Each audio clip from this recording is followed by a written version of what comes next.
இனி வருகின்ற நாட்கள் அனைத்தும் நல்ல நாளாக மாறட்டும். முருகனின் அருளால் நிச்சயம் உங்களுடைய வேண்டுதல் நிறைவேறப் போகுது. இன்னைக்கான ஒரு பதிவு என்னன்னா, நீண்ட நாட்களாக பார்த்தீங்கன்னா, எப்படியாவது வீட்டில் இருக்கக்கூடிய கடன் தொல்லையிலிருந்து விடுபடலாம். வீட்டில் பார்த்தீங்கன்னா, பெரும்பாலான பிரச்சனைகள் இந்த கடன் தொல்லையால் ஏற்படுது. அப்படிப்பட்ட கடன் தொல்லையை நீக்க இந்த ஆவணி மாத பௌர்ணமியில் மாலை நேரத்தில் செய்ய வேண்டிய முக்கியமான பரிகாரத்தை தான் இன்னைக்கான வீடியோவில் தெரிஞ்சுக்கிறேங்க.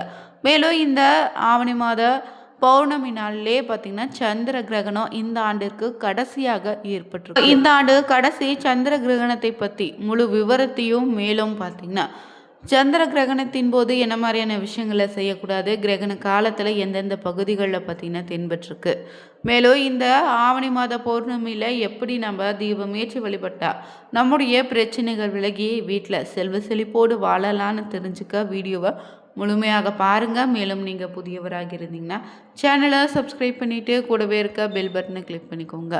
வாங்க இன்னைக்கான வீடியோக்குள்ளே போகலாம். இன்னைக்கான வீடியோவில் பார்த்தீங்கன்னா இந்த ஆண்டு கடைசி சந்திர கிரகணம் ஆகஸ்ட் மாதம் 28ஆம் தேதி காலையிலே நடந்து முடிந்திருக்கு. தென்மேற்கு ஆசியாவில் சில பகுதிகளில் சிறியதளவு நேரம் மட்டும் தெரிந்தாலும் இந்த நிகழ்வு இந்தியாவில் பார்க்க முடியாது தான் நடந்திருக்கு. இதன் காரணமாக சந்திர கிரகணத்திற்கு கடைபிடிக்கக்கூடிய சூதகாலம் நமக்கு பொருந்தலை.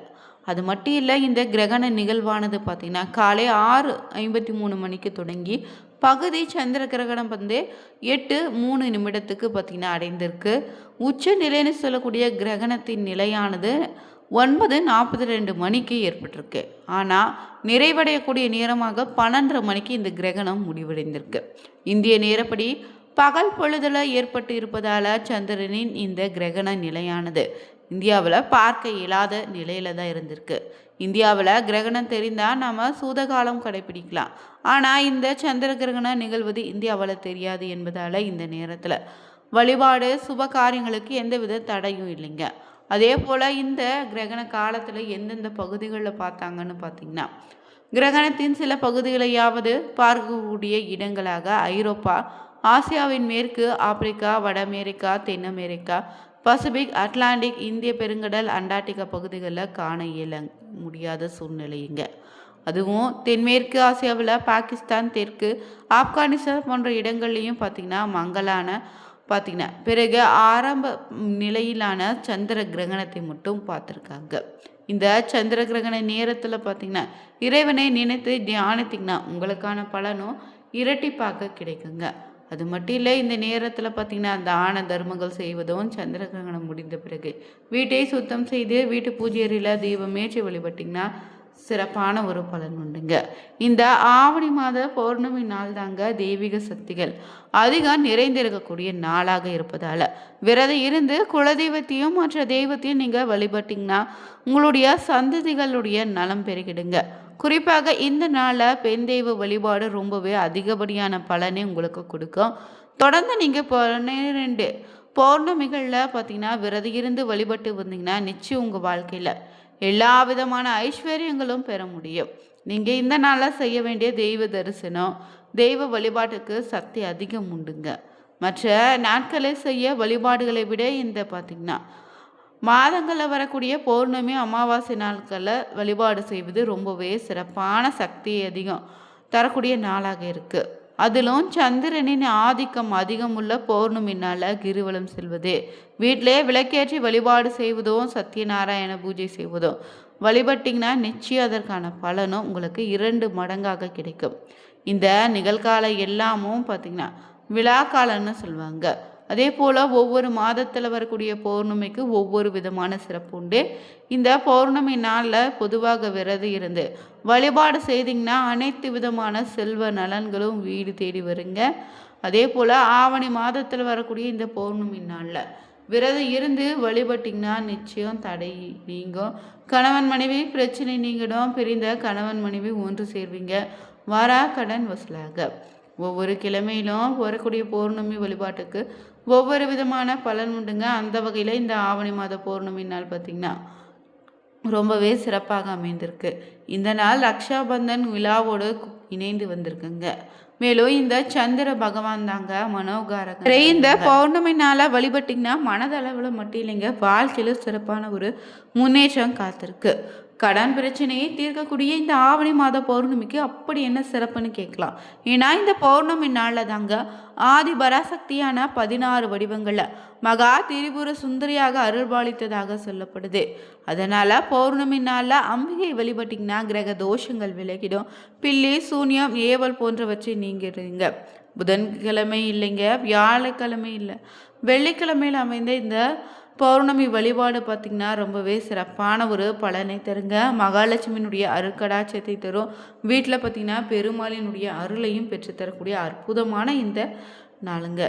இந்த நாளில் நீங்கள் வழிபடுவதன் மூலம் பார்த்திங்கன்னா அம்பிகைக்கு விளக்கேற்றி நெய் கலந்த சாதத்தை நைவேத்தியமாக படைத்து வழிபட்டிங்கன்னா ரொம்பவே சிறப்பான பலனை தரும். நிச்சயம் உங்கள் வாழ்க்கையில் செல்வம் பெருகிடும்.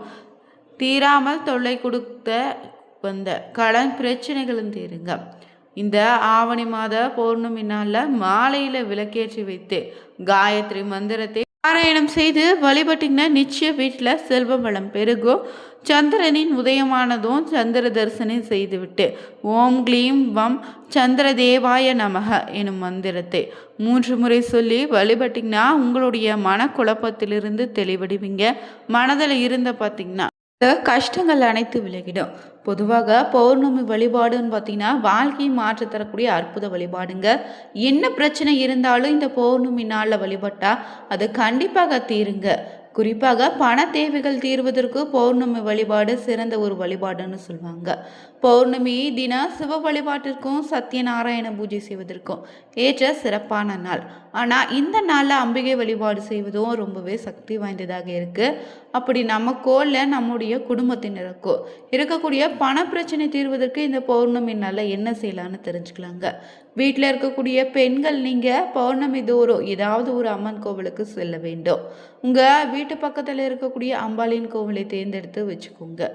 எந்த அம்பாளாக இருந்தாலும் சரி அந்த அம்மனின் வழிபாடு செய்யலாம். ஒவ்வொரு அம்மன் கோவில்களும் பௌர்ணமி நாளில் சிறப்பு பூஜைகள் சிறப்பாக நடத்துவாங்க. அந்த கோவில் பூஜையில் பார்த்திங்கன்னா கோவிலுக்கு சென்று கோவிலில் உங்களால் முடிந்த உதவியை செய்யுங்க. பௌர்ணமி நேரத்தில் பூஜையில் கலந்துக்கோங்க. அந்த சன்னதியில் சிறிது நேரம் அமர்ந்து உங்கள் அம்பாளை மனமுருகி வேண்டிக்கோங்க.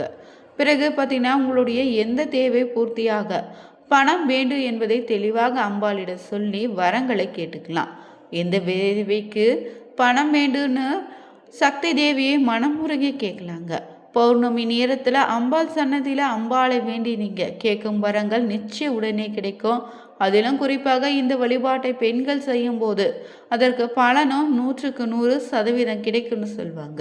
உங்களால் முடிந்த பொருட்களை அம்பாளுக்கு எடுத்து செல்லுங்க. வாசனை நிறைந்த மல்லிப்பூ, சிவப்பு நிற அரளிப்பூ, செம்பருத்தி பூ, அது மட்டும் இல்லைங்க, அம்பாளுக்கு ரொம்ப ரொம்ப பிடிக்கக்கூடிய தாமரை பூ கிடைச்சா கூட வாங்கிட்டு போகலாம்.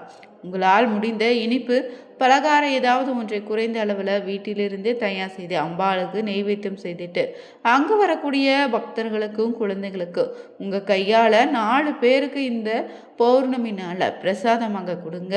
நிச்சயம் உங்களுடைய கர்ம வினைகள் குறையும். நிச்சயம் பண கஷ்டம் தீரும். நல்லது நடக்க ஆரம்பிக்கும். பௌர்ணமி நாளில் லலிதாம்பிகை வழிபாடு செய்வது ரொம்ப நல்லது. மேலும் இந்த லலிதா சகஸ்ர நாமத்தில் பார்த்திங்கன்னா 1000 தேவியினுடைய பெயர்கள் இருக்குது. இதில் இருக்கக்கூடிய ரகசியம் என்னென்னா ரொம்பவே புனிதமான மந்திரங்கள். இந்த மந்திரத்தை ஹயக்ரீவர் மனித குலத்தின் நன்மைக்காக அகத்தியர் மூலமாக நமக்கு கொடுத்தது. இந்த பார்த்திங்கன்னா இந்த நாளில் குறைந்தபட்சம் வெள்ளிக்கிழமையாவது பாராயணம் செய்திடுங்க. இல்லை கேட்டாலும் ரொம்ப நல்லதுங்க. அந்த வகையில் இந்த ஆவணி மாத பௌர்ணமி நாளில் வழிபடுவது ரொம்பவே சிறப்பான ஒரு பலனை தருங்க. மேலும் இந்த நாளில் பார்த்திங்கன்னா அருகில் இருக்கக்கூடிய அம்மனின் ஆலயத்துக்கு சென்று வந்தால் நிச்சயம் ரொம்ப சிறப்பான பலனை தரும். பொதுவாகவே வீட்டு பூஜை அறையில் மாலை நேரத்தில் விளக்கேற்றி அம்பாளின் படத்திற்கு வாசனை நிறைந்த மலர்களை அலங்கரித்து நெய்வி தீபம் ஏற்றி மகாலட்சுமிக்கு உகந்த பார்த்திங்கன்னா தாமரை பூ கொண்டு அர்ச்சனை செய்து வழிபடுங்க. நிச்சயம் நல்லது நடக்கும். வீட்டு பூஜை அறை எப்போதும் சுத்தமாக வச்சுக்கோங்க. வீட்டு பூஜை அறை எப்போதும் பார்த்திங்கன்னா சுவாமி படங்கள் சுத்தமாக இருக்கணும். படங்கள் ஒன்றின் மீது ஒன்று சொருகி இருக்கக்கூடாது. வாடிய பூக்கள் எப்போதும் படத்தில் வச்சுருக்காதீங்க. தேவையற்ற பொருட்களை பூஜை அறையில் வைப்பதை தவிர்க்க பாருங்கள். இன்றைக்கான வீடியோ பிடிச்சிருந்தா நீங்களும் இந்த பௌர்ணமி என்று உங்கள் வீட்டில் தீபமேற்றி வழிபட்டு கடன் தொல்லையிலிருந்து விடுபடுங்க. இது போன்ற சுவாரஸ்யமான தகவல்களுக்கு மறக்காமல் சேனலை சப்ஸ்கிரைப் பண்ணிவிட்டு கூடவே இருக்க பெல் பட்டனை கிளிக் பண்ணிக்கோங்க. Thank you viewers.